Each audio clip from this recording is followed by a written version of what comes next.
Kekeringan yang terjadi sejak 3 bulan lalu tidak menyurutkan semangat Muhammad Hatta untuk bertani cabai keriting.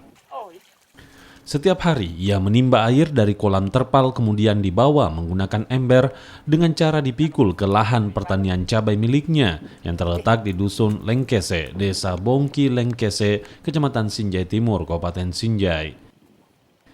Bersama petani lainnya, Muhammad Hatta bersama-sama membeli BBM untuk menyalakan mesin pompa yang digunakan mengalirkan air dari sungai ke kolam terpal. Bila terisi penuh, 2 kubik air dalam kolam terpal dapat digunakan selama 2 hari penyiraman. Menurut Muhammad Hatta, kolam terpal merupakan cara yang tepat dan murah untuk menyiasati kekeringan panjang agar lahan miliknya tetap produktif atau tidak terlantar saat musim kemarau. Istilahnya berkelompok kan, istilahnya saya dengan kerjasama saya ini sih.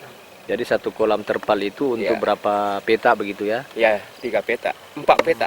4 peta. Ya, selisih 1 hari itu baru dikasih naik lagi air, dipompa lagi naik ke terpal. Begitu caranya kalau kemarau begini Pak ya? Lain halnya dengan Marsuki, lantaran tak memiliki mesin pompa, ia terpaksa memikul air dari sungai ke area pertanian cabai miliknya. Marsuki harus berjalan kaki ke sungai untuk memperoleh air yang akan digunakan menyiram tanaman cabainya. Agar semua tanamannya yang baru berumur 20 hari mendapat pasokan air, Marsuki pun mengaku bolak-balik ke sungai sebanyak 20 kali setiap hari. 20 kali kan? 20 kali pulang balik dari sungai ke sini, ke Sawata. Memang tidak ada cara lain Pak dengan...